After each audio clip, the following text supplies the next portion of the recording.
corruption, and cartels that have a vice-like grip. 9 months into his 2-year term, what has he achieved? We've started a project of building 24 hospitals, level 2 and level 3. We hope that before Christmas they'll be finished. What is his vision for Nairobi? Where efficiency meets effectiveness. And in the midst of perceived power struggle with the county's governor, Mike Mbuvi, who exactly is in charge? Nairobi County has 16 functions and only 4 are transferred to me. So you can see what I'm doing out of 4, and probably he has to prove himself in the other 12. Don't miss this exclusive interview this coming Sunday as Safin Achieng Ouma traces the journey of the Nairobi Metropolitan Services.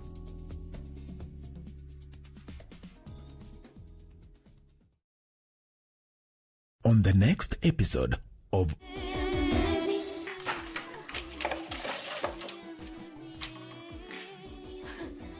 Nawe nani? Mwenye nyumba? Mimi sina tatizo wewe kwenda kuwatembelea wazazi wako. Lakini sasa imekuwa mtindo. Mtindo kivipi? Yaani wapiga kambi hapa siku 2, waenda piga kambi kwenu siku 3. Kama kumenyana tunamenyana. Si unanitumbulia maji.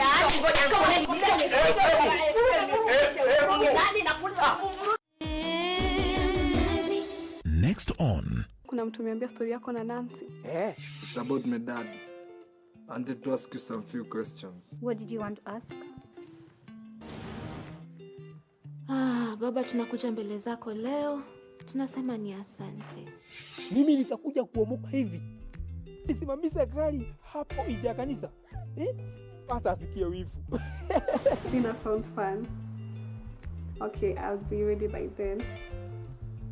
Bye. Dinner, ha? Wewe siku hizi watu wasalimiani na mikono. Mimi nimetoka na hii dunia. Mimi nimetoka na hii ulimwengu kwa jumla. Wewe unajua kujiua ni dhambi? Mimi nimesemaga kukufa.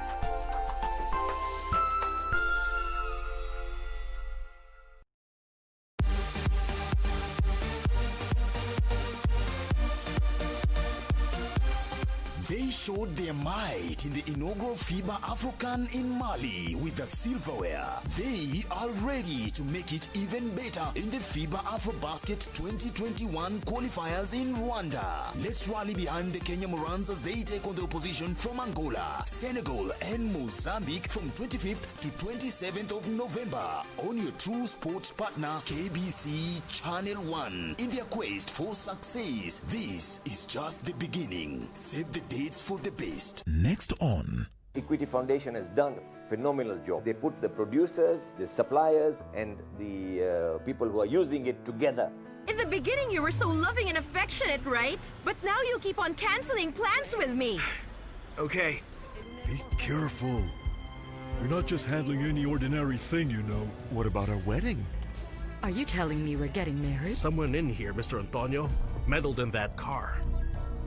Right now, if you go to any hospital, in Mararal, Marsabit, Lamu, all the hospitals, everywhere, everybody's got PPE. Hiya! Mtumishi! Ni wewe? Ni mimi. Ulitoa pikipiki? Mulitani sitaomoka. Ni yako? Hii nduti ni yangu. Niliwahi pale Quickbit. Quickbit? Quickbit imekuja kusaidia wananchi kama sisi. Nilinunua 399 shillings juu nilikuwa the lowest unique bidder. 199 shillings. Quick bit shilingi moja unaweza nunua shilingi mbili unaweza nunua micro. Shilingi 5 unaweza nunua hata gari. So tupeleke huko hata mtu aende huko. Jiunga na QuickBid ni rahisi. Enda kwenye M-Pesa, bonyeza paybill kisha weka business number 4032353. Kwenye account weka kodi ya bidhaa unayotaka na bid yako ya chini zaidi. Kwa mfano TV 16. Kisha weka shilingi 20 tu kama idadi yako. Weka bid yako pia kwenye www.quickbid.co.ke. Kumbuka, bid ya chini zaidi ya kipekee ndio ununua. QuickBid, bidhaa bora kwa bei ya chini.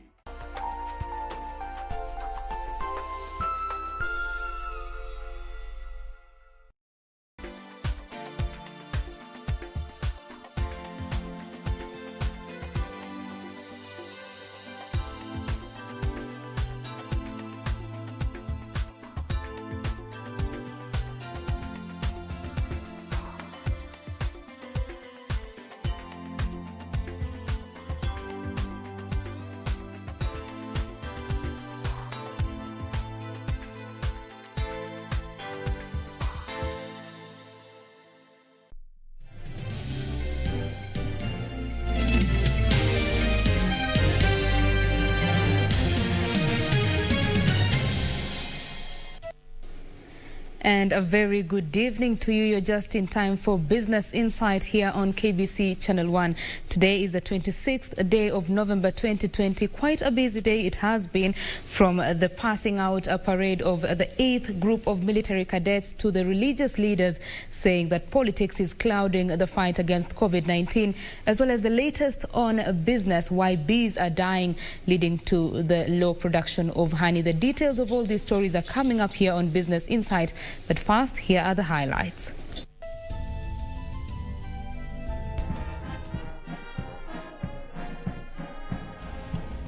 Take the technological route. President Uhuru Kenyatta challenges the Kenya Defence Forces to shift to new order in its training to face emerging threats. It is worrying that despite the rising cases, the country appears to be losing focus of the importance of combating this pandemic. Kenyans are on their own. The Interfaith Council claims politics clouding the nation, even as COVID-19 continues ravaging the nation. Ile report ama sheria ambayo imetolewa jana imebadilishwa kwa njia ambayo ni ya manufaa. And hailing the changes, Amani National Congress leader Musalia Mudavadi loads the BBI bill, saying it's part of a compromise.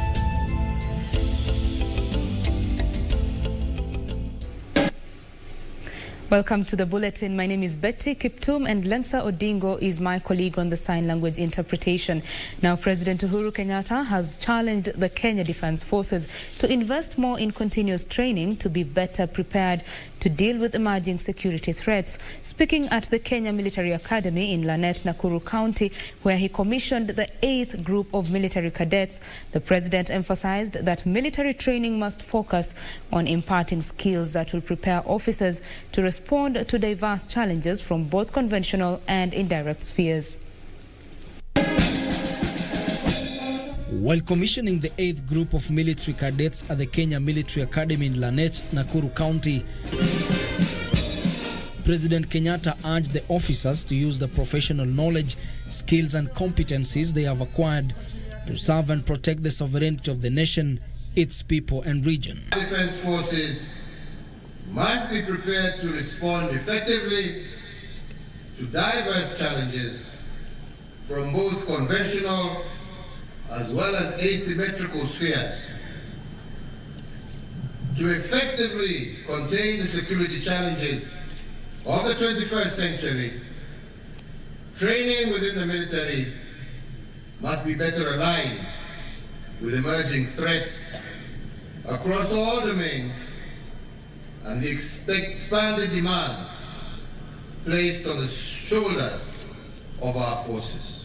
Noting that the commissioned officers included cadets from Rwanda, Tanzania and Uganda, President Kenyatta said the first-class training they have acquired from the military training institution should help to enhance security cooperation in the region. Having acquired first-class training from one of the foremost military training institutions in Africa. But more significantly, I am confident that the friendships established amongst you will continue to strengthen our national ties and our collective response to the security challenges that we continue to face in our region. The cadets who have undergone a 3-year training under the Bachelor of Science in Military and Security Studies program offered by Kenyatta University in collaboration with the Ministry of Defense in 2017 will graduate in December this year. We expect a lot from you, but our expectations are not more than you can deliver. We also urge you to always abide by the tenets of the officer's creed and to never let the high standards of professionalism, valor, and commitment to duty that have been set by your predecessors diminish by even one iota. The president also awarded officers who excelled in various fields, led by Brian Mathinji Ngure, who emerged the best officer cadet in leadership and command, winning the Sword of Honor, followed by Safia Diramu Dida, who took second position. Ben Chumba, reporting for Channel 1 News. And the Interfaith Council for the COVID-19 Response Team is accusing the political class for abandoning Kenyans for their own selfish gains. The council, led by the Vice Chairperson, Reverend Connie Kivuti, claims the government has lost focus on the fight against COVID-19 pandemic, with politics now clouding the nation. The council is appealing to the government to listen to the cries of medical workers who are in the forefront of fighting the pandemic. The Interfaith Council for COVID-19 Response Team has faulted the government, saying it has shifted its focus to political matters, even as the country records soaring numbers of coronavirus infection. It is worrying that despite the rising cases, the country appears to be losing focus of the importance of combating this pandemic. Unfortunately for us, the political class are not focused on health crisis, but on other political issues. The council also expressed disappointment over the healthcare workers' demands, calling on the government to find an amicable solution before the country falls into a crisis. Pamoja na serikali zetu za ugatuzi waweze kuongea pamoja na wahudumu wa afya wamalize mzozo ambao unaonekana kama unanukia, ambao utaweza kuzuia huduma kwa Wakenya. The council says the church has played its part in adhering to all requirements for the containment of the pandemic, and the state must play its role. Beginning the 27th of this month, the Interfaith Council says all church services will last not beyond 90 minutes, and only those between 6 to 65 years will be admitted to attend, while urging those with underlying conditions to stay and pray at home. The numbers that will be attending funeral services is 100 people, with only 15 allowed at the graveside. The duration of the burial must not exceed 1 hour, and no food shall be served in funerals. Kuna mikutano ambayo inatokea baada ya ibada, unasikia kuna wazee wanakutana, wamama wanakutana, kuna mkutano wa wanarika, kuna mambo kama haya. Tunasema baada ya ibada watu waende nyumbani. The council says its chairperson, Reverend Anthony Muheria, who was taken ill after testing positive for COVID-19, is recuperating and in stable condition.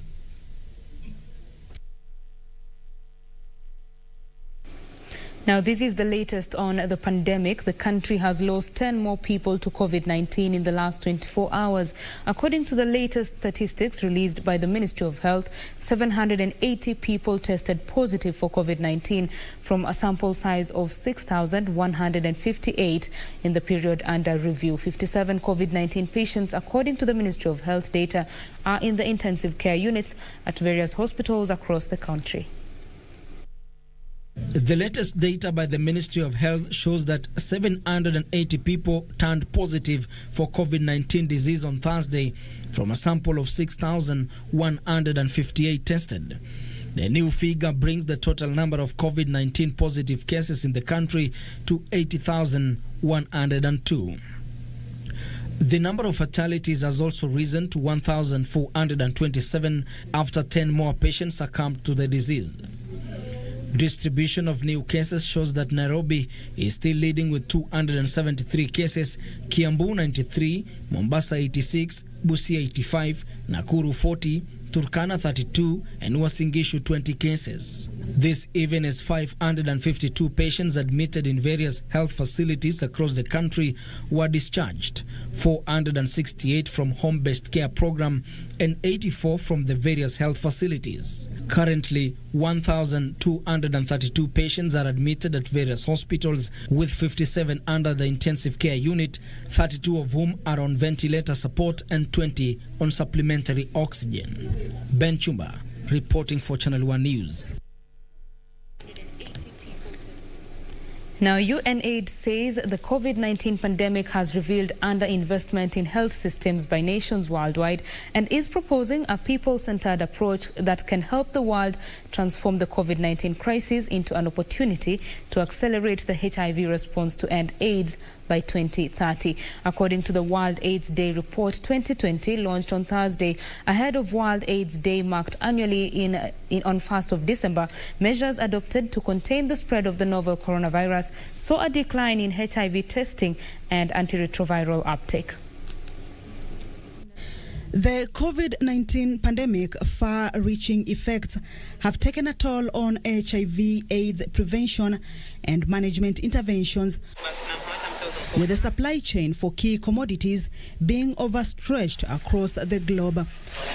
As governments across the globe were busy implementing restriction measures such as lockdowns to slow down the spread of COVID-19 disease, the fight against the HIV pandemic suffered a blow. According to the World AIDS Report 2020, a number of countries recorded a drop in the general HIV services, such as a decline in HIV new testing, a decline in the production of medicine and distribution of medicine. The report says this could cause more than 500,000 HIV-related deaths in sub-Saharan Africa between 2020 and 2021. South Africa, Lesotho, Botswana are some of the countries that have recorded a drop in treatment utilization. The report indicates the target number of people living with HIV on antiretroviral treatment by end of 2020 may fall short of the targeted 30 million. By June 2020, the number stood at 26 million. UNAIDS says the crisis should be a wake-up call for nations to do things differently. One proposal is a multi-month dispensing of treatment to ensure people living with HIV have sufficient supply and do not need to visit clinics for refill every month. But the COVID-19 pandemic notwithstanding, reports indicate the global fast-track approach adopted towards ending HIV by 2030 is off track. UNAIDS Executive Director Winnie Byanyima says the solution is in putting people first and tackling the inequalities on which epidemics thrive. UNAIDS is proposing a community-centered approach for comprehensive HIV services and removal of societal and legal impediments in the fight against HIV. Kamche Menza for Channel 1 News.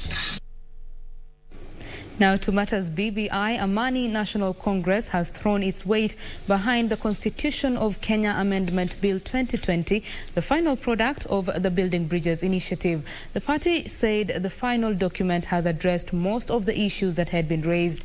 This as opinion remains divided over the newly created constituencies, with questions raised on the criteria used to award Nairobi County 12 more seats while leaving other counties with none. Amani National Congress ANC says consensus on the Building Bridges initiative report has now been achieved. Addressing the press in Nairobi, party leader Musalia Mudavadi said the Constitution of Kenya Amendment Bill 2020 promises the protection of devolution and guarantees the independence IEBC, among other issues. kufuatilia vile wataalamu wetu wamechambua hiyo sheria. Uamuzi wao ni kwamba ile report ama sheria ambayo imetolewa jana imebadilishwa kwa njia ambayo ni ya manufaa kwa Wakenya. Mudavadi called on Kenyans to support the referendum bill, saying it addresses all concerns earlier raised on the BBI report. The dark cloud that has been hanging precariously above us has now been cleared. ANC party now supports the BBI process and urges all Kenyans to come together and participate in this process with a view to having a smooth and basically a non-contested referendum. This as a section of members of the National Assembly raised concerns over the new proposed formula to distribution of new constituencies as proposed by the new bill. Why we are allocating Nairobi County 12 additional constituencies based on the population, it is wrong. We need to go back to the drawing board to ensure you don't only develop human beings or population, you also develop land. There was no data that was used, but using proper data, Kilifi would have even gotten 6 constituencies, and that is what it deserves. So the underrepresentation still continues, although we appreciate the 4, but we still believe that 2 more would have made the people of Kilifi happier. There's a constituency that is called Jujo Ruiru, where it has got 500,000 people. How does one MP surely reach to 500,000 people to give them proper representation? However, Senate Majority Chief Whip Irungu Kangata differed with the MPs, saying the 70 new constituencies are spread evenly in most parts of Kenya. You can see even Coast has new constituencies. You can see even Northeastern has new constituencies. Rift Valley, Mount Kenya, the entire Republic is now getting some new constituencies. The legislators questioned the proposal to have an expanded parliament without explaining how to achieve gender balance in National Assembly. I have no issue with the doubling with the 7-day slots that have been created for the constituencies. My issue is the top-up. Once we don't achieve the 1/3 of the members elected being of the same, being of either gender. Meanwhile, the Public Service Governance Civil Society Group is claiming the proposed constitutional change through the Building Bridges initiative will not solve the problems facing the country. The organization founder Esther Waringa says the country should find an alternative system of administration, claiming the current system of electoral governance has become divisive. It's time to pause. It's time to evaluate our systems. It's time to give a sustainable, lasting solution to governance in the Republic of Kenya that will address the root causes of division. And from our point, again, as KANU, we have been on this for the last 42 years through the Nyayo philosophy of peace, love, and unity, one people, one nation. And that is exactly what the BBI is intended to achieve. Suleiman Yeri, Channel 1 News.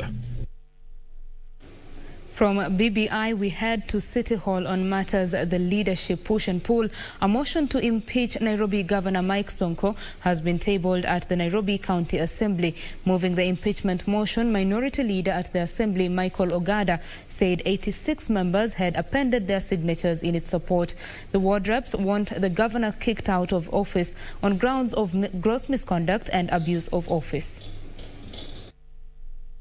Nairobi County Governor Mike Sonko is staring at a second impeachment after a motion seeking to kick him out of office was tabled in the county assembly. Minority Leader Michael Ogada, who tabled the motion, claims it has a backing of 86 out of 122 MCAs, surpassing a threshold required for such a motion.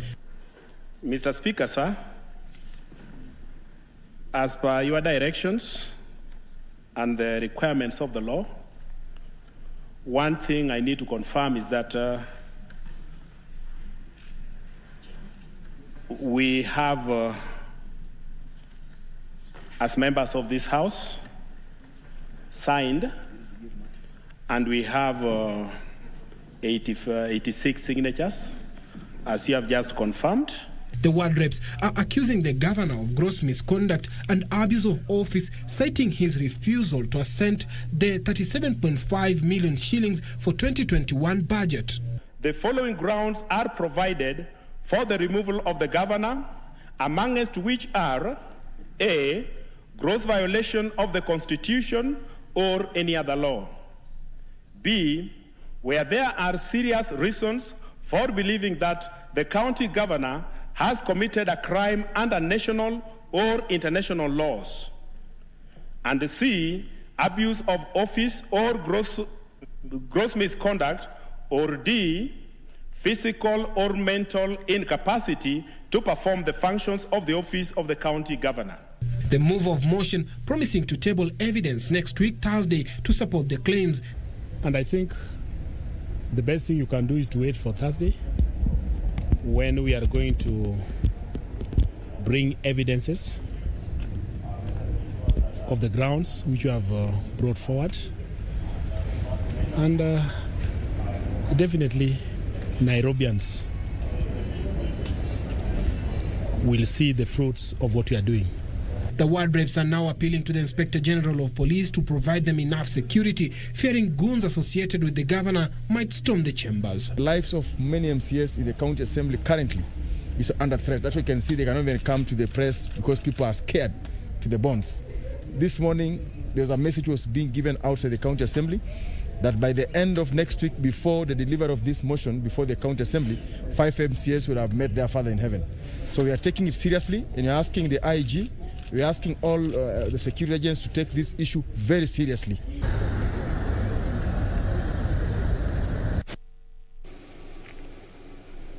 We now want to take a quick short break, but when we come back, more news from the local scene as well as the international scene. Stay with us.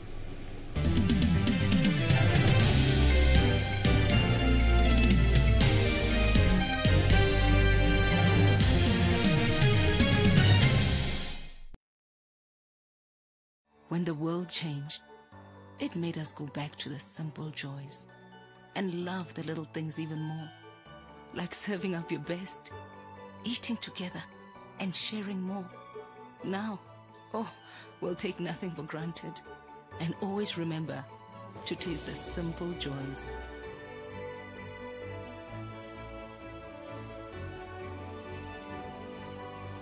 Enjoy the magic of Christmas with Coca-Cola. National Nurses Association of Kenya have about 15,000 nurses in 47 counties. When the first case was pronounced, the whole nation ran into panic. You remember when the first patients were going to the health facilities, the doctors, the nurses were taking off, and you couldn't have blamed them. The only way to defeat this fear was to train these guys and to provide them with a personal protective gear and psychosocial support. Equity actually gave us a check towards training and psychosocial support. We struggled to buy the basic items, the thermal gun, the gloves, the masks, and the sanitizers. We prayed for resources through Equity Group. The first batch of PPE has been distributed to all the counties, and you could feel their joy, their gratitude, because they didn't know where the protective gear would come. They really feel that support from Equity, and they are really appreciative about it.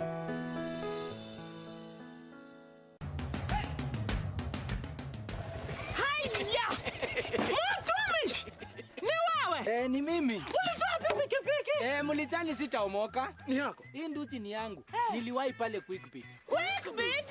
Quickbit imekuja kusaidia wananchi kama sisi. Nilinunua 399 shillings. Juu nilikuwa the lowest unique bidder. 399 shillings. Quickbit shilingi moja unaweza nunua free. Shilingi mbili unaweza nunua micro. Shilingi 5 unaweza nunua hata gari. So tupeleke huko hata mtu aende huko. Jiunga na Quickbit ni rahisi. Enda kwenye M-Pesa, bonyeza paybill kisha weka business number 4032353. Kwenye account weka kodi ya bidhaa unayotaka na bidi yako ya chini zaidi. Kwa mfano TV 16, kisha weka shilingi 20 tu kama idadi yako. Weka bidi yako pia kwenye www.quickbit.co.ke. Kumbuka, bidi ya chini zaidi ya kipekee ndio hununua. Quickbit, bidhaa bora kwa bei ya chini. I stand as one, but I bring 10,000 stories. Bloodlines running like rivers wild. As I stand firmly in the soil of my origin, I carry the hopes of Africa in my chest. And our defiant elders in my lungs. 10,000 journeys of flesh, heartbeat, voice, breath.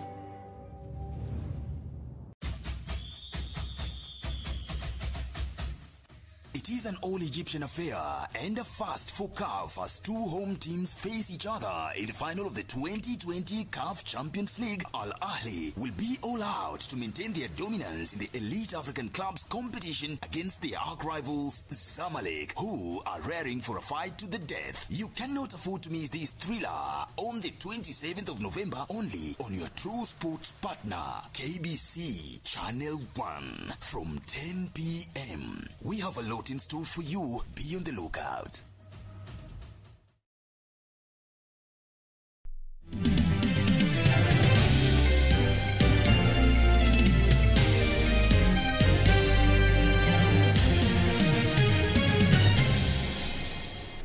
Welcome back. This is Channel 1 Business Insight. Now, two widows of the late Matungu Member of Parliament, Justus Murunga, have pleaded with the court to allow them bury their late husband even as they await results of a paternity case filed by a woman claiming to be his wife. Through an application in the High Court, the widows want an injunction stopping the burial lifted, claiming it was causing unnecessary pain and tension.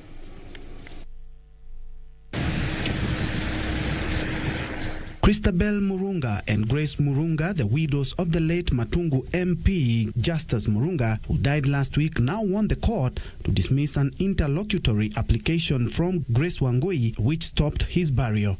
Wangui stopped the burial plans pending a DNA test to ascertain whether her two children were sired by the late MP. Your Honor, this is not a matter that should delay the burial of the deceased. The two widows, through lawyer Patrick Luther, said the continued delay in burying their husband was causing unnecessary tension as the paternity of the children in question could be ascertained through a DNA test, a matter that should not delay the burial. Mimi kama mke wa marehemu Justus Murunga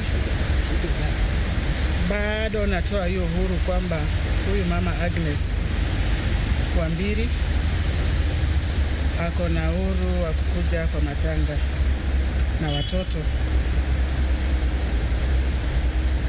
na achukue DNA samples waendelee kuzishughulikia. Sisi hatuna ubaya wote.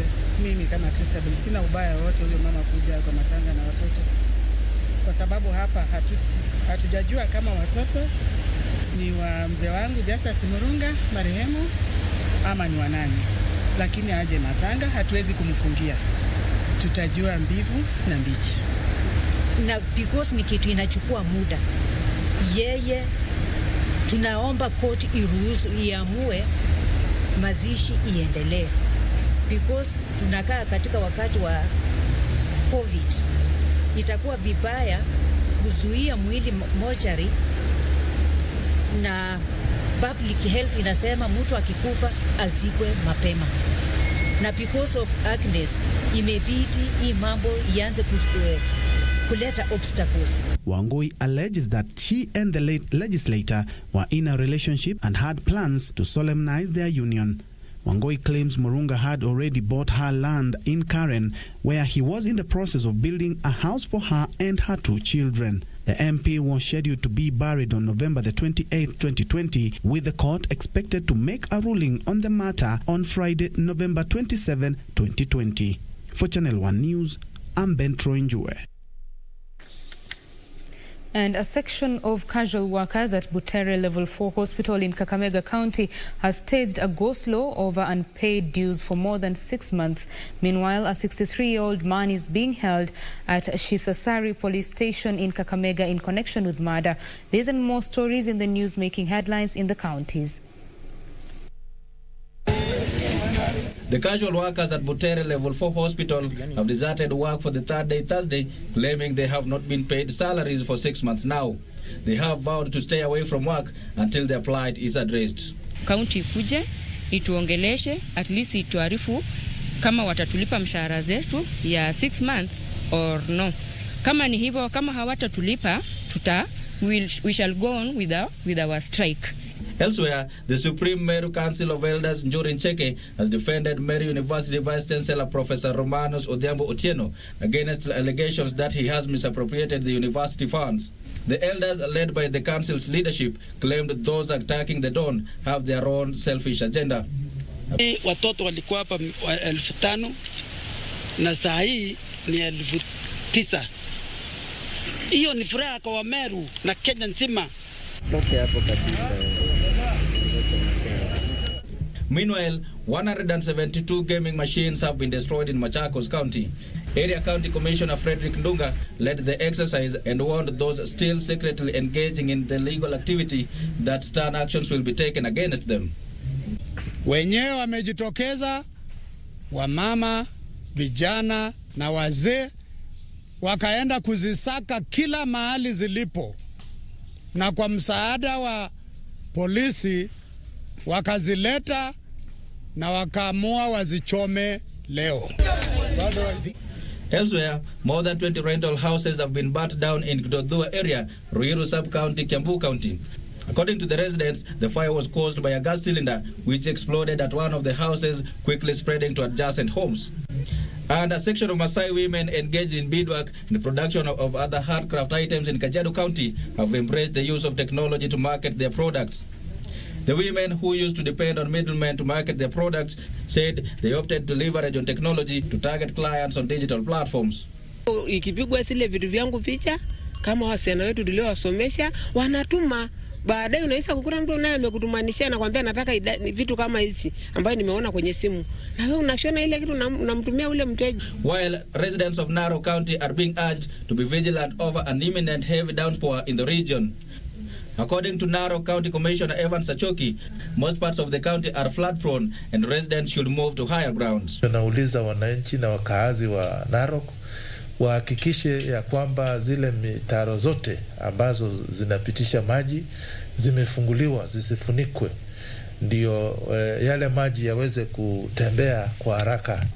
Finally, a lobby group championing the rights of the Mijikenda community is seeking the revocation of title deeds issued to companies and individuals in Witu divisions. The Taireni Association of Mijikenda has filed a petition in court claiming the community has occupied the land for more than 100 years. Sisi kama Taireni tukasema ya kwamba badala ya watu kuvutana na kila siku kwenda kotini, kuwekwa kotini kwa mambo ya trespass, tukaona ya kwamba tuweze kupeana kesi yetu ili tuone ya kwamba jambo hili linatatuliwa ili wananchi wetu waweze kujua ya kwamba wana makao ama hawana makao. Wycliffe Okech, Channel 1 News.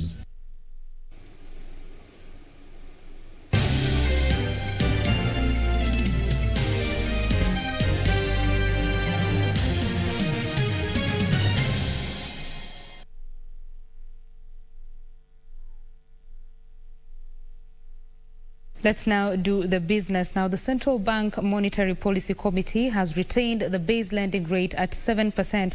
This means Kenyans will continue borrowing from banks at their current rates of a maximum of 11%.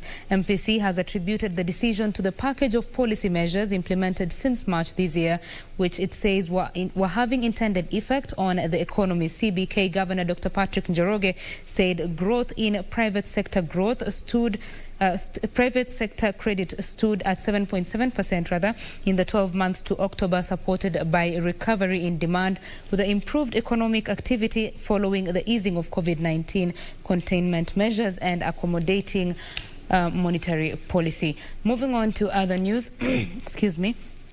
8 business associations representing the business community in Kenya are calling for the abolishment of the 1% minimum tax set to take effect in January next year. The business associations, comprising Kenya Association of Manufacturers, Law Society of Kenya, ISPAC, Association of Kenya Suppliers, Retail Trade Association of Kenya, Association of Air Operators, Association of Kenya Insurers and Kenya Tourism Federation say the new tax will overburden businesses, increase costs, deter startups and constrain cash flows. Here is Alan Aoko with the details. The Finance Act 2020 introduced the alternative minimum tax effective from January next year to be levied at the rate of 1% on the gross turnover regardless of whether or not they make a profit. The minimum tax is aimed at bringing more enterprises into the tax bracket despite their financial status. 8 business associations comprising the Kenya Association of Manufacturers, Law Society of Kenya, ISPAC, Association of Kenya Suppliers, Retail Trade Association of Kenya, Association of Air Operators, Association of Kenya Insurers and Kenya Tourism Federation are against implementation of this tax. Their concerns are that it will lead to loss of jobs and hurt a recovering economy. I think there are a couple of things that are worrying about that tax. One, we're in the middle of the biggest economic shock for 100 years. One wonders, is this the best time to start thinking up new taxes? The business associations argue that capital and labor-intensive companies with high turnover and small profit margins, such as airlines, will perpetually fall under the ambit of a minimum tax. We're looking especially at a lot of our businesses here in Kenya. Most of them have pretty much thin margins. So if you have running a business that has thin margin and the government wants to come up front and take 1% of your revenue before you have even taken all overheads, and that's an issue. Obviously, it raises the compliance costs of everybody else. And my thinking is that it's not going to raise as much money as is anticipated. So obviously, you'll be wasting at the moment to actually introduce a lot of bureaucracy because of course, the kind of account keeping that firms will have to do in order to ensure that they comply will be costly. They argue that in some instances, companies incur losses due to circumstances beyond their control. The business associations plan to engage the government in seeking a better solution for local businesses, which are already hard hit by the COVID-19 pandemic. Alan Auko, Channel 1 Business. Now, the government is calling on businesses to take advantage of opportunities created in international markets after Kenya sealed bilateral deals with tens of countries. Industrialization and Trade Cabinet Secretary Betty Kiptum says the government has been negotiating and signing various trade deals, adding that it is up to the business people to enter these markets and enjoy the benefits of the trade agreements. The trade imbalance between Kenya and the rest of the world is in favor with other countries. The latest data from the Kenya National Bureau of Statistics indicates that within the first half of this year, the value of imports exceeded that of exports by 459 billion shillings. This is despite the government aggressively seeking new markets for Kenyan products. Kenya and the UK recently struck a deal which will provide trade continuity for businesses, investors and supply chains, besides setting foundations for further bilateral ties after the UK exits the European Union next year. It is such deals that the Industrialization and Trade Cabinet Secretary says the business community has to take advantage of. No economy around the world can thrive without the success of its businesses. Because what governments do is to create that market, but nobody's going to walk you to go and consume and take advantage of that market. So I certainly hope that within the associations you can all find it within yourselves to be able to take advantage of these opportunities so that we can actually grow our additional exports. She is underscoring the need to step up value addition on Kenyan products to ensure they fetch higher prices and are of quality in the eyes of the consumer. She lauded Melvin Marsh, who was celebrating 25 years in business, for pushing the Kenyan brand to the international market. For the young ladies in manufacturing, I think what Melvin represents for you is that despite all those stories that you hear, and I want to tell you that half of them are not true, you can walk the journey of success with dedication, with commitment, with no sleep. Now we are going global, and my dream is to see value-added tea packed in Kenya now in global markets. And it's something I think. Melvin's managing director Flora Mutahi said young entrepreneurs can push Kenyan businesses forward with the right support and guidance. Now, have you tasted sweet potato juice? It is now locally available, courtesy of Katamaki's self-help group in Apokor, Busia County. The value addition on sweet potatoes has changed the lives of Apokor residents. Regina Manyara visited the project in Apokor area, files the following report. Maize still largely is Kenya's staple food, and as such, government has been running a series of programs to encourage farmers to embrace value addition with the focus on fortified flour. Now today, 32 women in Katamaki's women group have taken value addition a notch higher.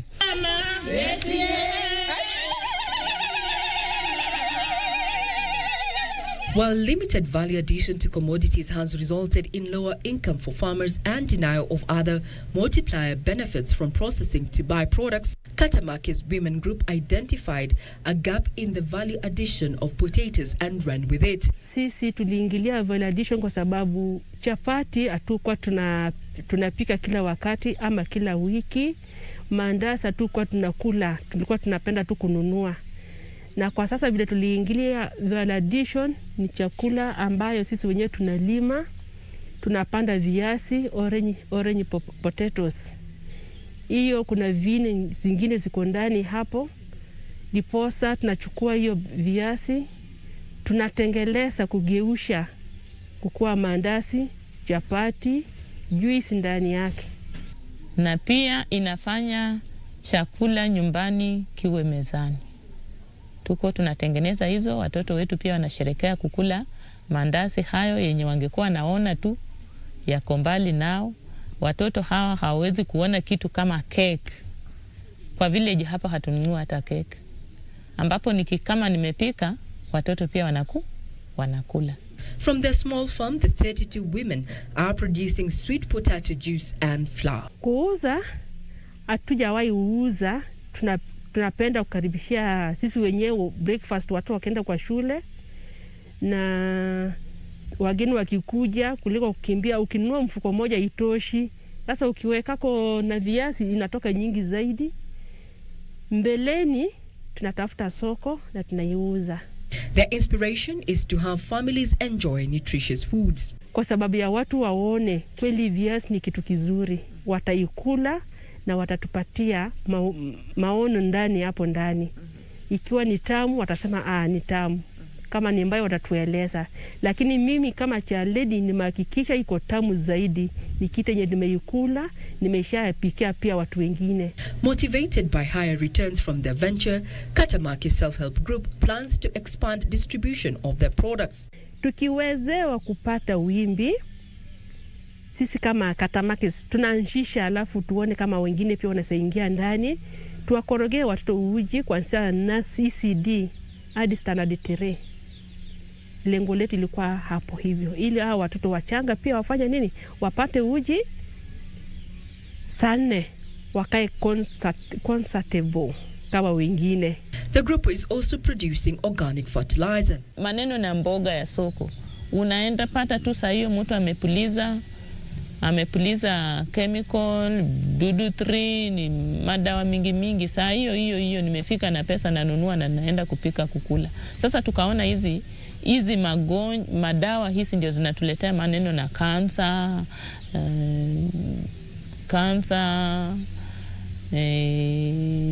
pressure, ulcers, magonjwa kama hayo. Ndiposa sisi tukasema ya kwamba acha tuingilie maneno ya organic farming. Tunatengeneza mbolea yetu hata tayari hii hapa tumeitengeneza. Dawa pia tunatengeneza ile yetu ya kienyeji. Hata kuku zetu tumeanza tu kuchimba herbs, tunazitibu na herbs.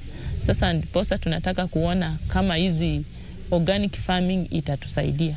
The government has prioritized building capacity in value addition in 6 agricultural value chains, namely coffee, horticulture, mangoes, honey, fish, and milk. And that's why I can afford to say that I'm going to be enjoying a glass of sweet potato juice. Yes, you heard it right. Juice, sweet potato. Is it sweet? Let's find out. Yes, it is. and that is the impact of value addition. I'm Regina Manyara, reporting from Apokor area, Busia County.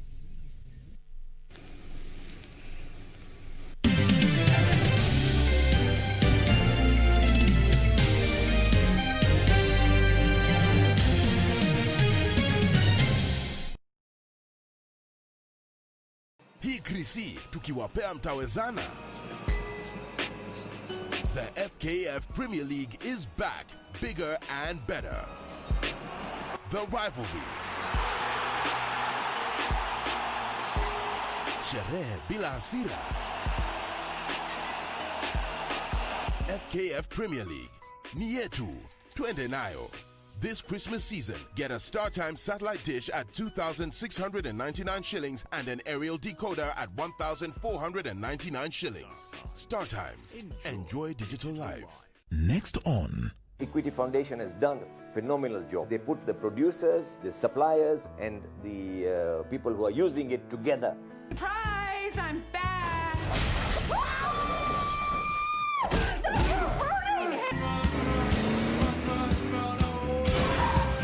Who do you work for? Let's just say that I work for the blah, blah, blah, and they gave me a license to blah. Your legs. Oh no, you are not getting off that. Spread them!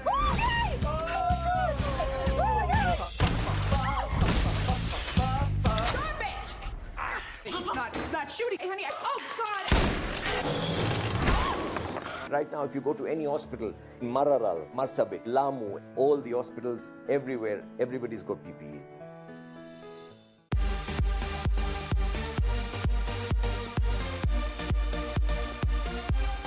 They showed their might in the inaugural FIBA African in Mali with the silverware. They are ready to make it even better in the FIBA AfroBasket 2021 qualifiers in Rwanda. Let's rally behind the Kenya Morans as they take on the opposition from Angola, Senegal, and Mozambique from 25th to 27th of November on your true sports partner KBC Channel 1 in their quest for success. This is just the beginning. Save the dates for the best. This weekend on KBC Channel 1. Kinyanjui, what are you doing? What does it look like I am doing? Atito, I have never been this petty. This is what is called business. Those are expensive gadgets. Sick. Talk of selfish. I thought mothers were supposed to be taking care of their children and kids. Until when they get old, then you become a mom. But I am not old enough. I don't want to be a mom. How can I be a mommy to my mommy and a mommy to my brother? Mr. Tisha, did we offend you? Why would you think that, This is not the time for stories, Kinandri. This is so boring. Common law. Classmates, every Saturday on KBC.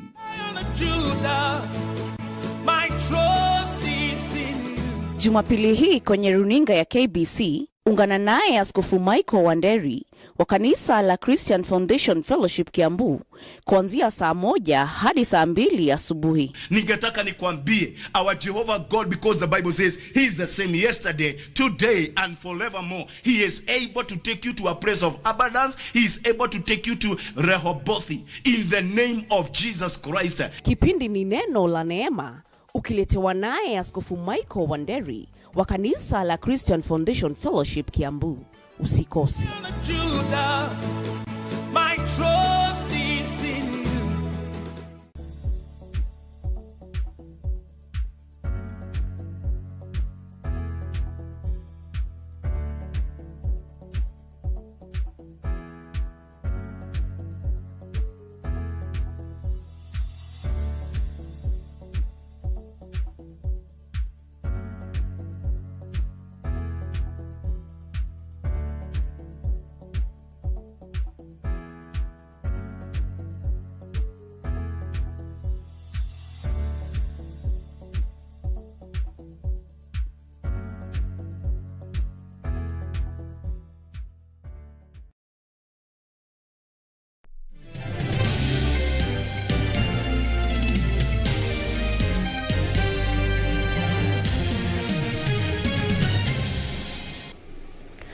Thank you for staying with us. Now, Kenya's honey production is facing a grim future due to the widespread use of harmful chemicals. According to the Kenya Agricultural and Livestock Research Organization, use of pesticides to control the destructive fall armyworms in part of the country has led to mass deaths of bees. This has adversely affected honey production with Baringo County, which is the leading producer of the product in the country, being the most affected. The Kenya Agricultural and Livestock Research Organization has attributed the crisis to the excessive use of pesticides by maize farmers while controlling the fall armyworm. Carlo says once the worm hit the country, farmers panicked and started using all forms of chemicals to control it, leading to the deaths of the bees. Especially with the fall armyworm, whereby we use a lot of chemicals in maize to kill the fall armyworm. In the process, we also poisoned the bees. So the reports I'm getting from Baringo is that despite the fact that there was a lot of forage this season because of the nice rains, there was very little honey production because a lot of the bees have been killed. Kiriga noted that the country's annual honey production stands at 14,000 metric tons against a demand of 30,000 metric tons, with imports from Tanzania and Australia bridging the deficit. Kenya's production potential stands at 100,000 metric tons. I think as Kenyans, we still think that honey production is not a serious business, but it is because it earns farmers in the arid and semi-arid areas a lot of money. We need it for pollination of our other crops. We project that we should be doing between 30 to 35,000 metric tons in the next 5 years. We have scale using all these new innovations. The low production has been attributed to poor harvesting methods and use of traditional beehives. Kiriga said the Ministry of Agriculture was working on a policy to address the issue of standards that had affected the products sold in supermarkets. The Michuki Memorial Conservation Park, previously the Mazingira Park, is a breathtaking recreational center in Nairobi's central business district. The Michuki Memorial Conservation Park, which is a product of rehabilitation of an illegal dump site, is an inventory of tree varieties that creates green spaces for outdoor activities. Tonight on Magical Scenes, Irene Muchuma Odim highlights attractions in Nairobi County.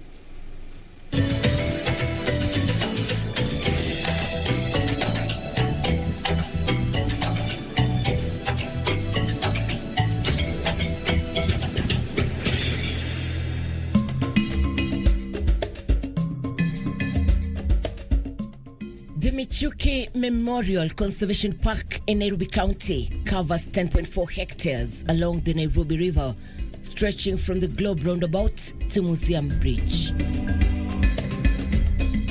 Whenever you would want to create your own African experience, then you would visit the Michuki Memorial Park in the county of Nairobi. So close to the central business district, but you would hardly get distracted.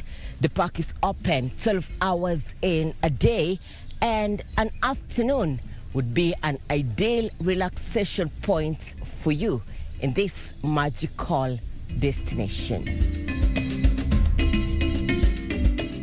The park, named after the former late Environment Minister John Michuki, came to being through concerted efforts geared towards creation of public recreational area at a site previously considered as a no-go zone, owing to being a dump site and a habitat for petty thieves.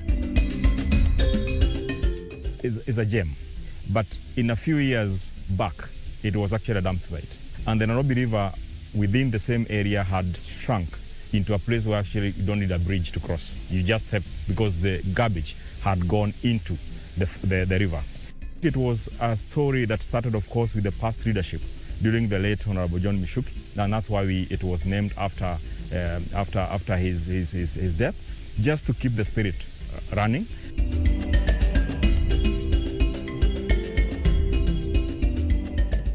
And you can imagine it was more of a safe haven for the criminals, and we had to change the story.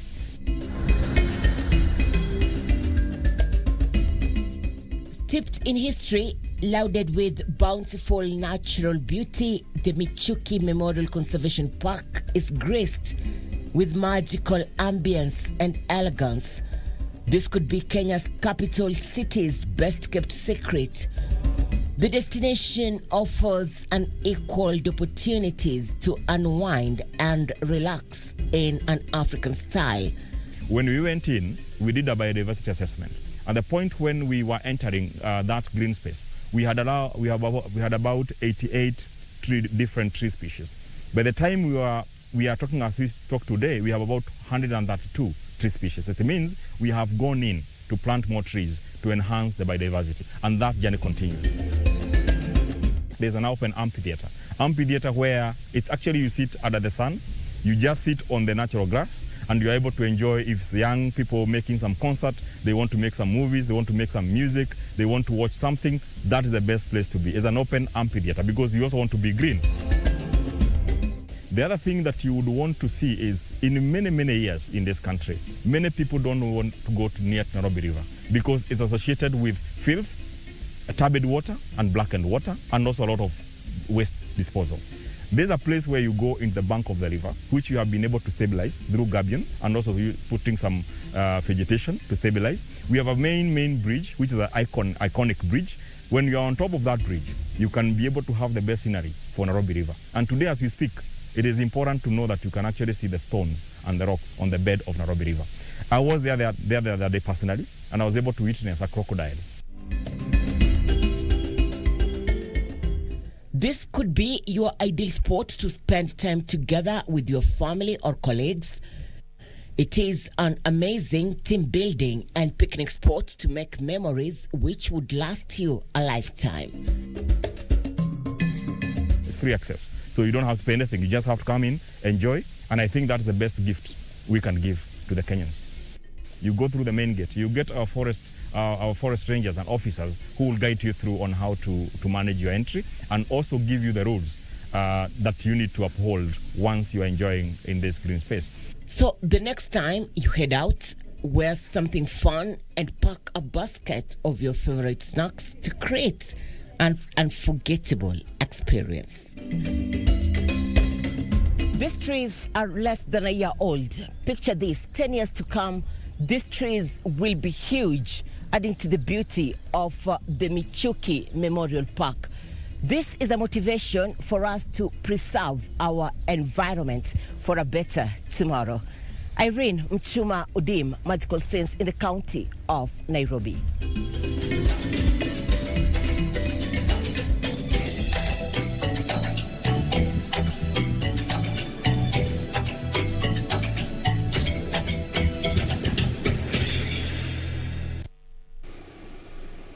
You might want to make that your weekend plan. Now, Kenya Commercial Bank has announced plans to deepen its operations in Rwanda and Tanzania through an acquisition plan. The proposed deal will see KCB Group acquire a 62.06% stake in Banque Populaire du Rwanda and a 100% stake in African Banking Corporation Tanzania from Atlas Mara in Rwanda and Tanzania, respectively. The proposed deal will see KCB Group acquire a 62.06% stake in Banque Populaire du Rwanda and a 100% stake in African Banking Corporation Tanzania from Atlas Mara in Rwanda and Tanzania, respectively. KCB Group CEO Joshua Oigara says the transition was part of KCB's strategy to explore opportunities for new growth while investing in and maximizing returns from the firm's existing businesses. Completion of the deal in Rwanda will see KCB double its market share to become the second largest bank in the country. The deal in Tanzania involves KCB merging with Bank ABC. Meanwhile, LG Electronics has launched its first e-showroom in Kisumu, promising customers convenience to browse and purchase home electronics and appliances. The LG e-showroom comes at a time when more Kenyans continue to adopt online shopping, with over 73% of them considering e-shopping as a better way to find value for money since the start of COVID-19 pandemic. We have seen unprecedented demands, especially laundry solutions, washing machines, probably because people don't want to keep either nannies or a mama fua in the houses.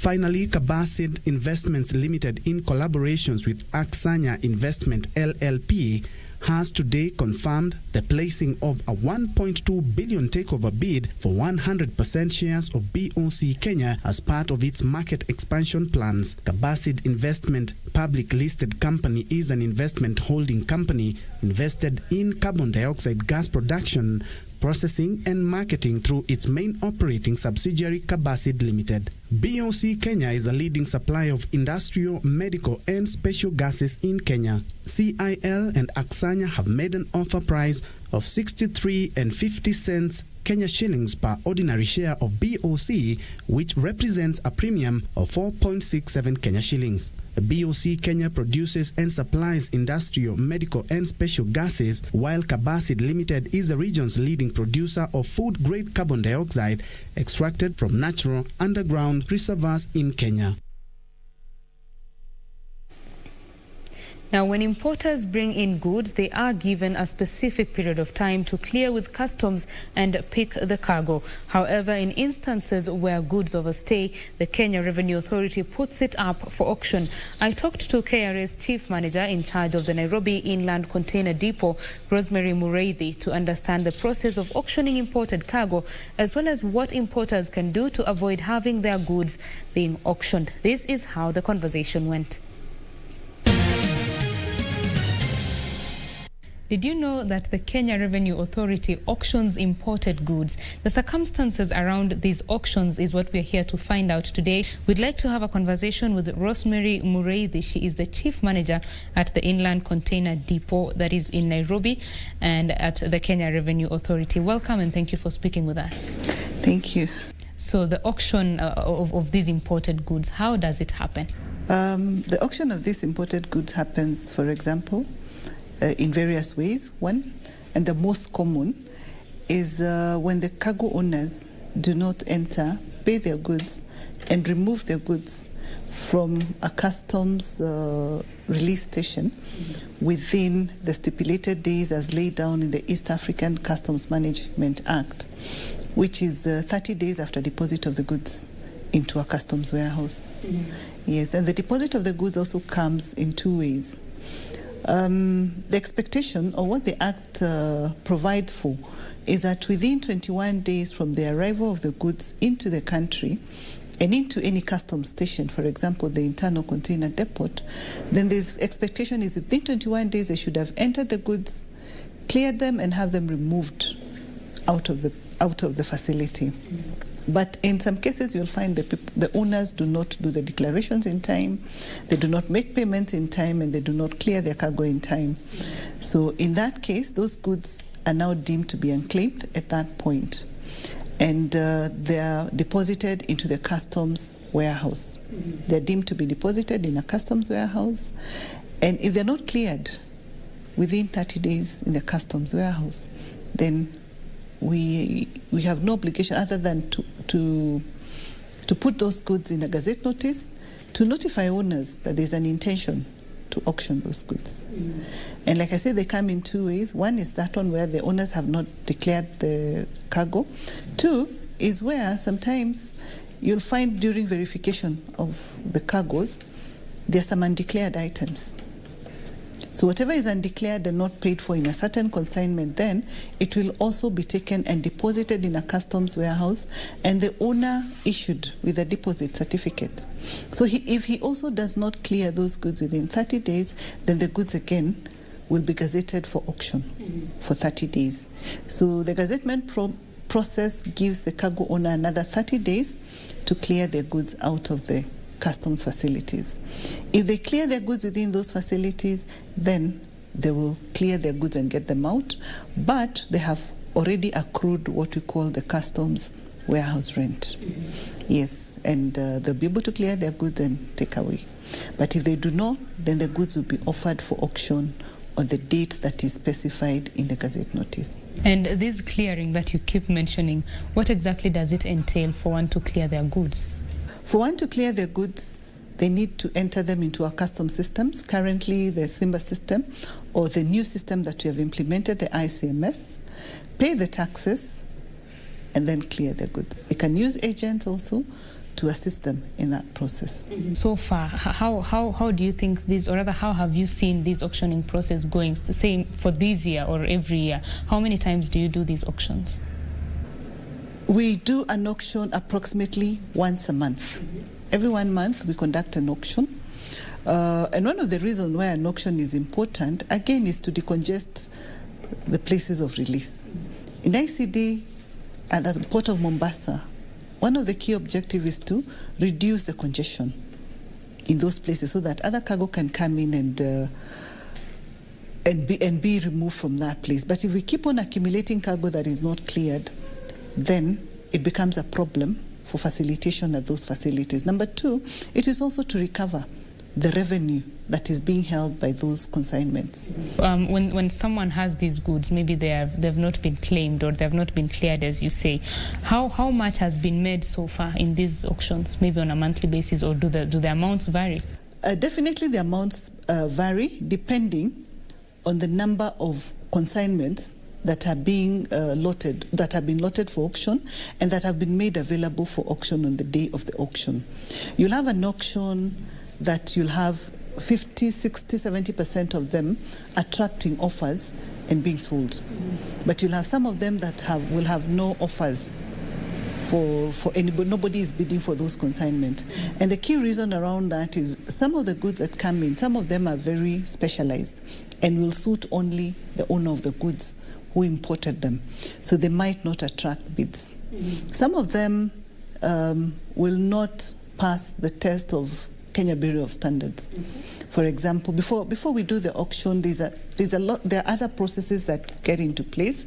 For example, KEBS has to come in and do their checks, especially where they are perishables, where they are restricted goods like mitumba and the others, to make sure they conform to the standards that they have put in place. Then the other reason is also for valuation purposes. We do open those containers as KRA customs to ensure that we do valuation for those containers so that we are able to recover our revenue. So what happens to those goods that have not been, maybe a bid has not been put up for them, or they have not met the standards of KEBS? What happens to them? The goods where they've not met the standards, definitely we start a process of destruction. Yes, to ensure if the goods have not met the standard, there's no other alternative. It's just to plan for them to be destroyed. And for those now that say are going now for the auction, can the owner negotiate maybe or even communicate why they have not cleared these goods, and what can be done for the owner to maybe salvage their goods? Remember when we started the interview, we talked about having a gazettement notice of 30 days. So the owners have been given a chance within those 30 days to come in and clear their goods. So where they have exited exceeded the 30 days and they have not claimed for their goods, maybe the only way they can stop the auction of their containers is through a court process. Right. And so if you're an owner of the goods, you're still allowed to participate in the sale? Yes, you are. This is a public auction. Everybody is invited to the auction. And how does KRA now treat these proceeds from the auctions? The proceeds from the auctions go into the revenue docket. It just comes as part of the revenues for the department. And how do you now manage the costs of the auctions and all that? Do they come from that revenue, or do you get it from the coffers of the KRA? It's just the administrative part of KRA. Remember, just even the other function, yes, there are costs to it, but that is why KRA is here, and that is an administrative cost to KRA. All right. And maybe for the last auction that you had, could you give us maybe a picture of what was made from this auction? The auction that we held last, we sold a total of about 18 lots that were bidded, and we collected a revenue of about 22.8 million. Are there figures maybe for the whole year so far? Or? Yes, we have the figures. They can be produced. Because remember, this is a special year where I think within the year we have had this is our second auction that we did on 18th of November this month. The previous auction was last month. Prior to that, we never did any other auction because of the pandemic that has been with us since the month of March. However, between these 2 months, I think now we have collected The other auction we collected 11.5 billion, and this one we collected 22.8 billion. That gives us an average of 34 million. Yeah. And for the public, you said that this is a public auction. So how can someone who is maybe interested participate? What is the process for them? Remember, this is advertised in a public gazette notice. So that's why it is publicized, is that people can know that there's going to be an auction at this particular station on this day. These are the goods that are going to be offered for auction on that day. So it's up to the public to show the interest, and they're allowed 2 days before the auction to come in, view the goods that are available for auction, and at that point they're able to make a decision. So there are no restrictions. We don't have many rules around that, because it's just them presenting themselves. And maybe in certain restricted areas like ICD, they would need to meet the basic requirements where they register at the gates. They come in with their reflector jacket and anything else that is needed for safety. And most of all, maintain the Ministry of Health instructions on safe distancing and other measures to prevent COVID. All right. And now for goods such as perishable goods, of course 21 days could be a long time to wait for these goods to follow that process. Is there maybe a process for this, or how does it work? Yes, we have exceptions. One, like you said, good for perishables, and also in certain stations across the country, like especially the border points, we do have sale of live animals. We have live animals crossing, and they're going to be intercepted for one reason or another, especially payment of the taxes. So for those two categories of goods, we do offer special auctions where we sell these goods to interested party on some private treaties. And how maybe do you reach the owners of the goods, or just make sure that they have the communication that this is happening? We try to reach out to the goods, especially where there is formal documentation, for example, the manifest for containerized cargo. But at the borders, it's tricky when you just have cargo and you have no documentation, so you might not even know who the owners are, some of that cargo, so we are not able to reach out to them. But again, we still keep saying it's a responsibility of the owner to make sure that they're tracking their consignments, how they're moving.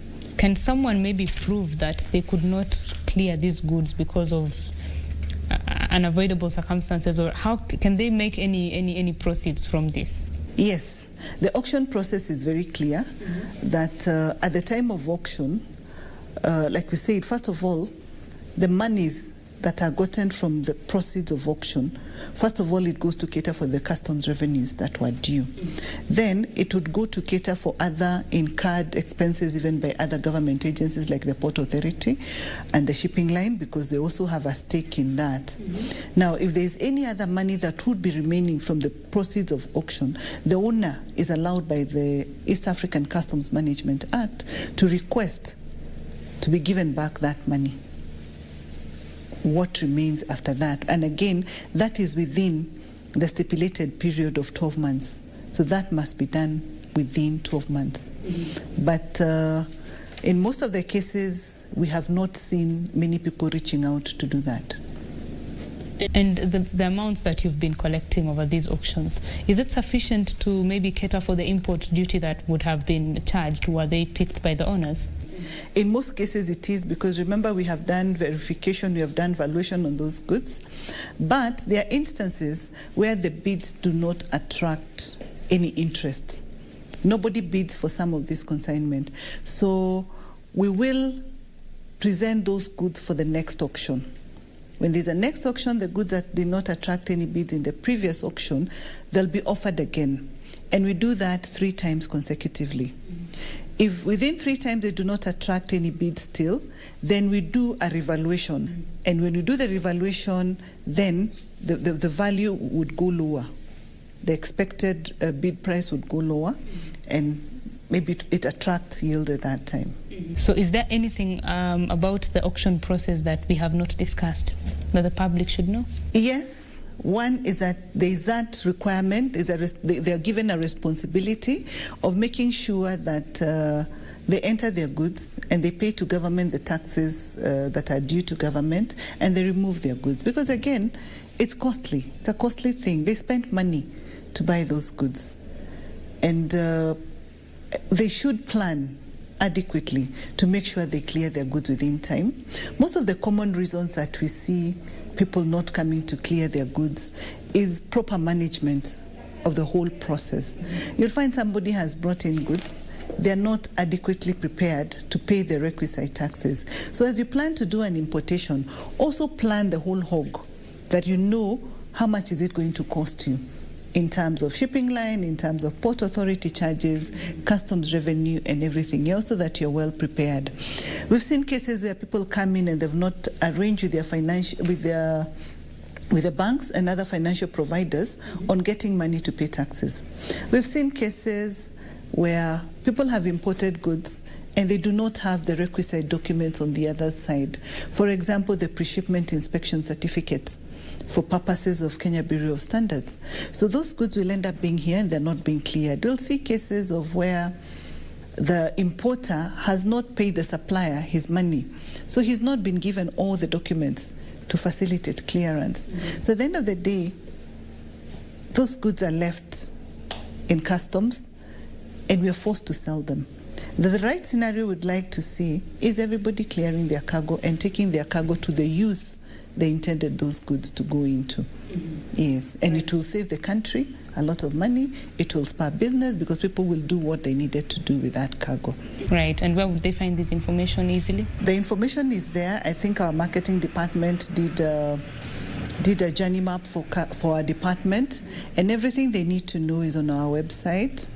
And the taxes due are based on the value of the goods, which is available to the owner because he's the only one who knows the actual value. So he just needs to declare the actual value of what he spent to buy those goods, and then he will do the documentation in our systems, and the systems will automatically compute the taxes that are payable. So as we come to a close of this, what's your parting shot? My parting shot is, as much as possible, to encourage importers of cargo, please come and clear your cargo. Do not allow your cargo to be bought by somebody for whom that cargo was not intended for. And over and above that, it's about planning. Plan well and make sure that you're able to clear your consignments before they start accruing damages. And you save us all, you develop your country, you spur the economy, because that little item that you brought into this country, especially for trading purposes or for manufacturing purposes, it had a need that needs to be met. And also, let us also decongest our places of clearance for purposes of allowing more cargo to come in and help in the building of this nation. Okay, thank you very much for speaking with us. Karibu sana. All right, that was Rosemary Mureithi. She is the Chief Manager of the Inland Container Depot here in Nairobi, in charge of the KRA. And we have been speaking about the auction process of imported goods, what qualifies goods to be auctioned. And she says that it is important for you, if you are going to import goods, make sure you plan the whole process, including those taxes, to ensure that they come and do the use they were intended for. My name is Betty Kiptum. Thank you very much for watching Business Insight. Continue enjoying the program.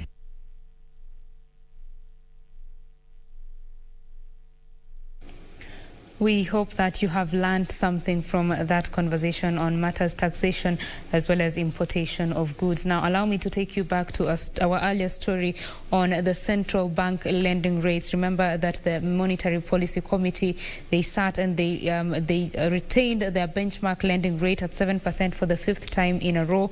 I had said that these caps the lending for banks at 11%. That was a wrong information. The interest rate caps were removed, and these means that existing and new borrowers will service loans at rates that have been in place since April this year. We beg your pardon for that misinformation. Now, moving on to international news, Australia's largest telco faces a $50 million fine over its sale of mobile contracts to vulnerable Indigenous customers. The fines relate to 108 Indigenous customers who paid for contracts they could neither understand nor afford.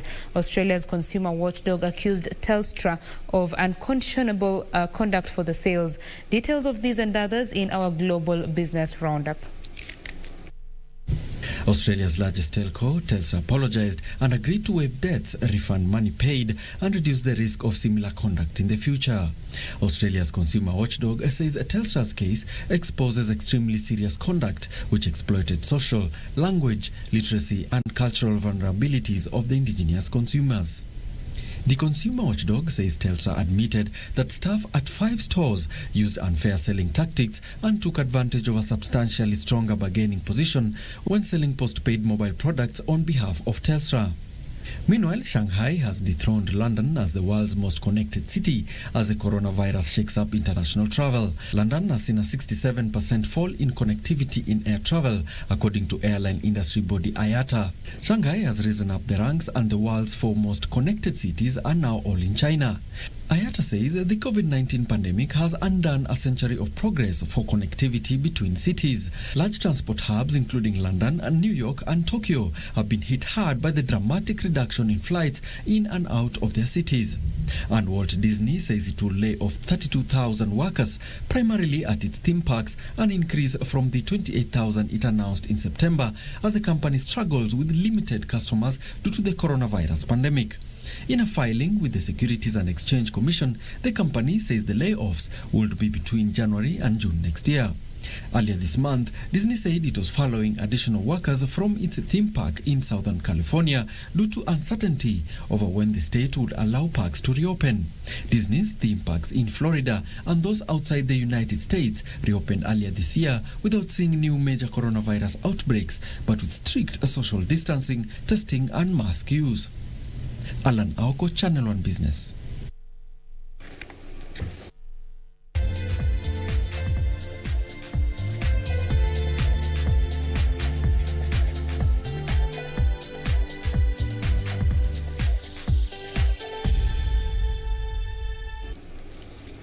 In sports news, the national basketball team, popularly known as Morans, lost their second consecutive match in the ongoing 2021 Afrobasket qualifiers and doomed their chances of booking a ticket in next year's finals. The team, coached by Cliff O'War, went down 83-66 to Angola in a match that was played today at the Kigali Arena in Rwanda. The team is optimistic of registering their first victory of the tournament when they face off with Mozambique tomorrow in their third and last Group B match. In other results, Nigeria thrashed South Sudan 76-56 in a Group D match. The top 3 teams from the qualification rounds will join Cameroon, Cote d'Ivoire and Equatorial Guinea, who have qualified for the Afrobasket finals to be hosted in Rwanda next year. KBC Channel 1 will beam live the Morans match against Mozambique from 6 p.m. tomorrow, that is Friday.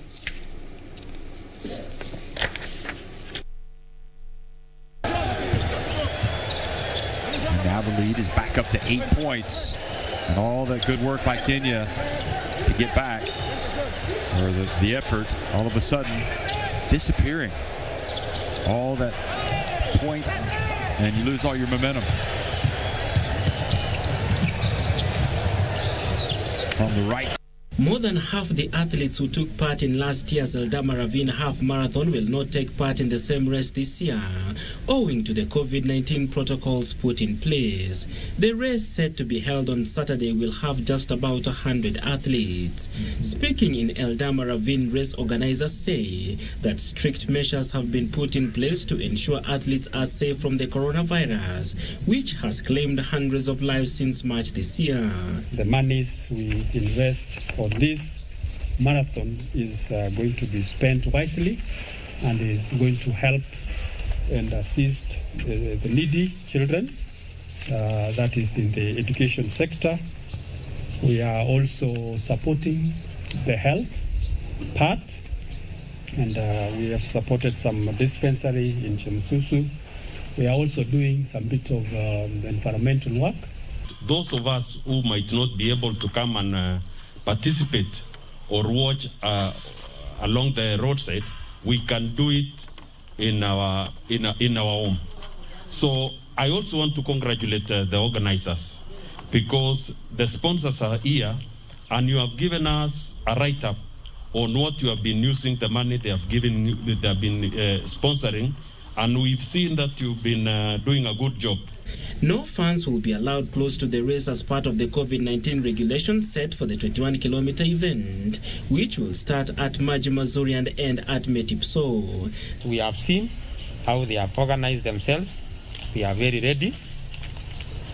Us as the federation, we are going to give the AK guidelines to the organizers where to place the water, because we are going to have only 2 races. The winners of the race will pocket a cash reward of 150,000 shillings each, while second place finishers will walk away with 50,000 shillings each. Last year's race saw more than 500 athletes compete, a number set to be slashed by more than half this Saturday. Now, 10 million Kenya shillings will be up for grabs for each club taking part in the FKF Premier League this season, courtesy of a broadcast rights deal between Football Kenya Federation and Star Times. FKF President Nick Mwendwa, while officially unveiling the deal together with Star Times CEO Hanson Wang, confirmed that this season's winner will go home richer with 5 million shillings and a gold-coated trophy. Kenyan Premier League matches will be back on TV starting this weekend when Tusker will be playing against FC Leopards at Nyayo National Stadium. Star Times has entered into a 7-year deal with FKF, a deal which will see Star Times broadcast 100 Premier League matches in a season. The National Super League and SL matches will also be aired during the period, plus all Harambee Stars friendly matches. Why are we paying when these guys are complaining? So they're affecting the others, because the others have signed wataka pesa na hawa ndio wanafanya nini. Nonetheless, sponsors wako willing kufanya nini, kuendelea. So we manage it, tupate chapa, tupate hizi clubs cheze ligi iko proper, iko na good. Mmetuaccuse sana, social media was not strong, I don't know what. Now we are gonna get it right, we'll get it right. Hizo stories za kitambo za kuficha vitu, sisi we are not in those things. Kama kitu iko, we will tell you what it is, how much it is, what we are going to do about it.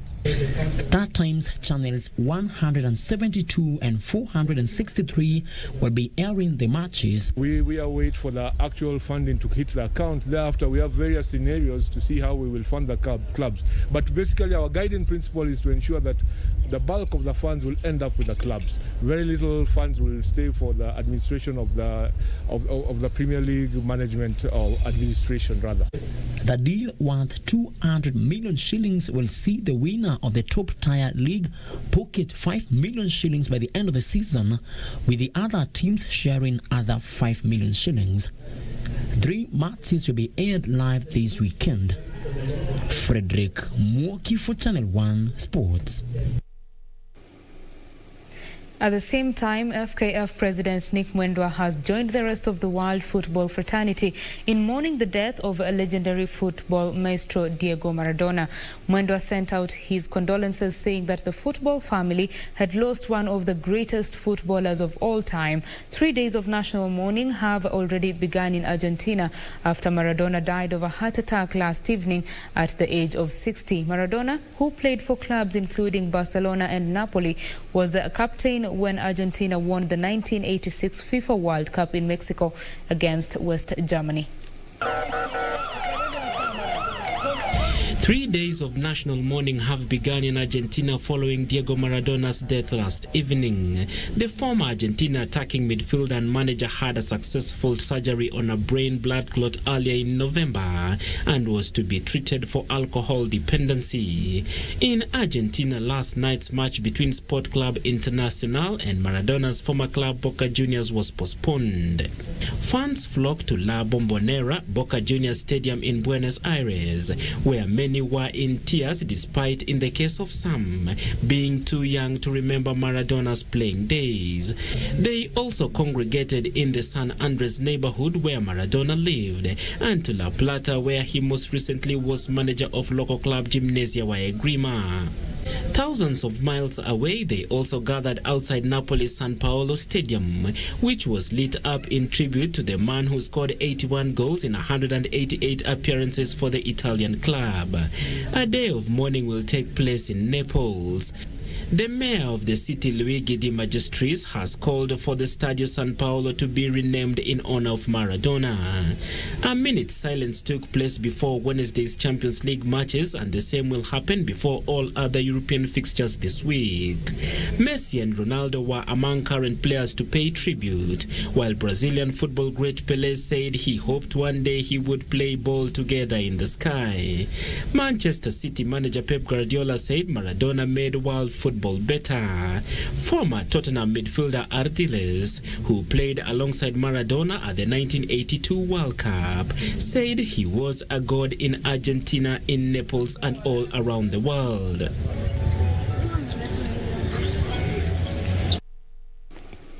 May the football legend rest in peace. Now, manager Pep Guardiola insists that goals will come after Manchester City dominated Olympiacos to secure progress to the Champions League knockout stages with 2 games to spare. Guardiola's side required 1 point from their match in Greece to reach the last 16, and a victory last night ensured they remain firm favourites to finish top of Group C. City were comfortable throughout against the Greek champions, but 20-year-old England international Phil Foden scored the only goal after 36 minutes.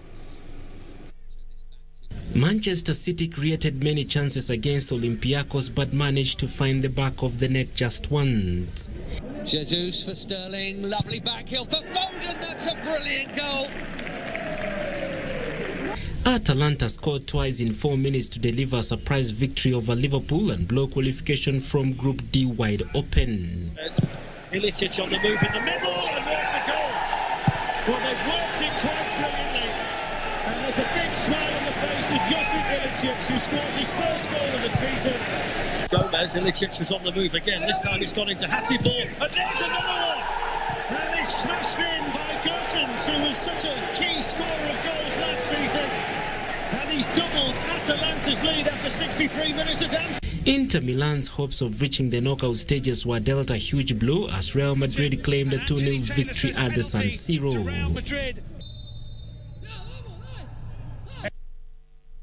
Scores! Vasquez here.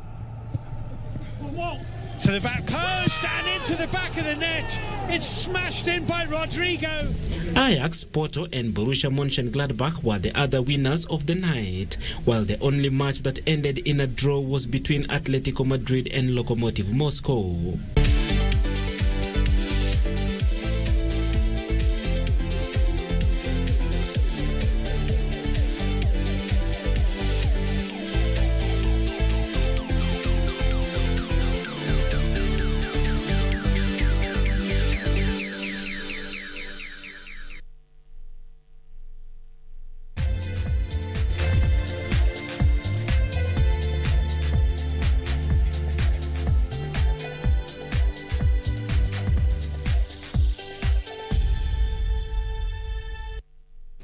Well, that is where we close Business Insight this particular evening. Many thanks for your valued company. My name is Betty Kiptum, and Lensa Odingo has been our sign language interpreter. From the team that made this broadcast possible, we do wish you a lovely night. Do stand by for the weather update. Good night.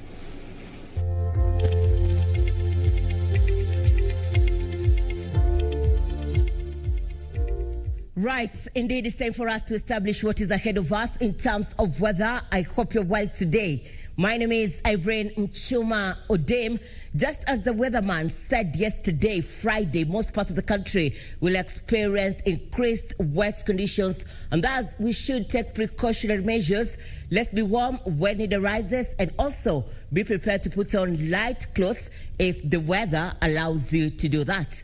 Tonight, most parts of the country have been covered with cloudy weather conditions, and that is how the night will be. There are showers over several places in the capital and counties around the region. The Lake Basin region is also experiencing showers accompanied by thunderstorms over several places, and this is also affecting the western sector. Tomorrow, we're waking up to rains across the country, right from the northeastern parts of the country. This rains here over the northwestern parts of the country country will largely affect West Pokot. The Lake Basin region and western sector will experience rains over several places. The coastal strip will experience scattered wet conditions, and this will largely affect the county of Mombasa, the southeastern lowlands, Machakos, Makindu, Voi, and also Meru and Nyeri will experience rains during the morning hours, but the wet conditions that will be experienced in Meru and Nyeri will be light rains. The capital will be cloudy with sunny intervals in between, and these will change in the afternoon. There'll be showers in the capital over a few places. There'll also be showers in Meru and Nyeri, also over the southeastern lowlands. The coastal strip will experience an increase of wet conditions. The northeastern parts of the country and the northwestern parts of the country will continue to experience wet conditions, but there will be showers accompanied by thunderstorms in the county of Samburu and also areas of Kisumu, Kakamega, Kisii, and Bungoma. Be prepared for showers accompanied by thunderstorms. How will the temperatures be? This is it. The highest across the country will be experienced in Lodwar at 34 degrees Celsius. Temperatures have slightly gone down in the capital. We are looking forward towards highs of 24 degrees Celsius. And for you in Garissa, be prepared for highs of 31 degrees Celsius. That is the weather ahead of us. Up next is the international forecast. Do have a good night and a blessed day ahead.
Vera Beauty College.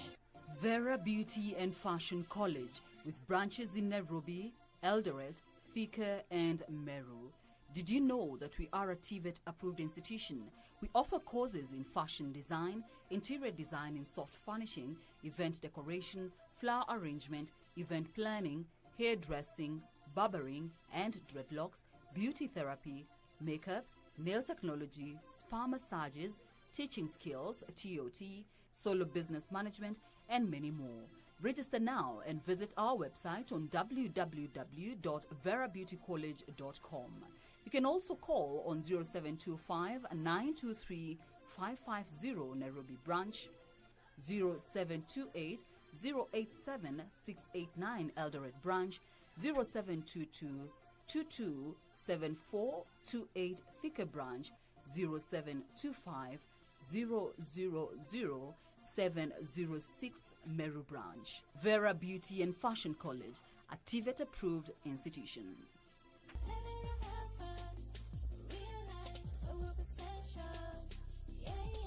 Next on kutohukumu na kutumia sheria ya Allah subhanahu wa ta'ala ni mojawapo ya mambo ambayo yanaleta majanga. Dhambi kubwa ya zina inatikisa arshi ya Allah. Mungu analeta maradhi ambayo hayana dawa. Maradhi inakuwa ni janga katika ulimwengu. A'udhu billahi minash shaitanir rajim.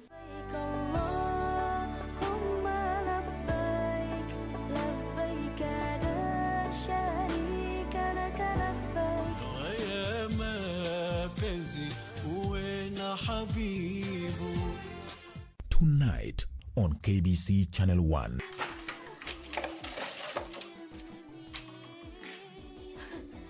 Nawe nani? Mwenye nyumba. mimi sina tatizo wewe kwenda kuwatembelea wazazi wako, lakini sasa imekuwa mtindo. Mtindo kivipi? Yaani wapiga kambi hapa siku 2, waenda piga kambi kwenu siku 3. Kama kumenyana tunamenyana. Si unanichungulia maji.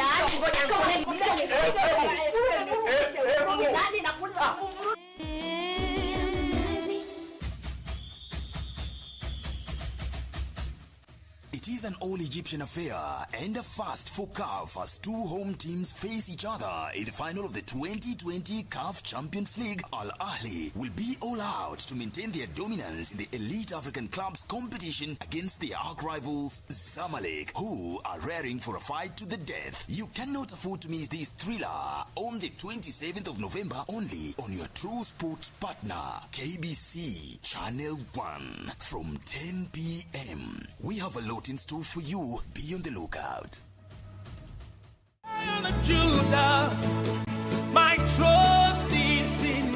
Jumapili hii kwenye runinga ya KBC, ungana naye Askofu Michael Wanderi wa kanisa la Christian Foundation Fellowship Kiambu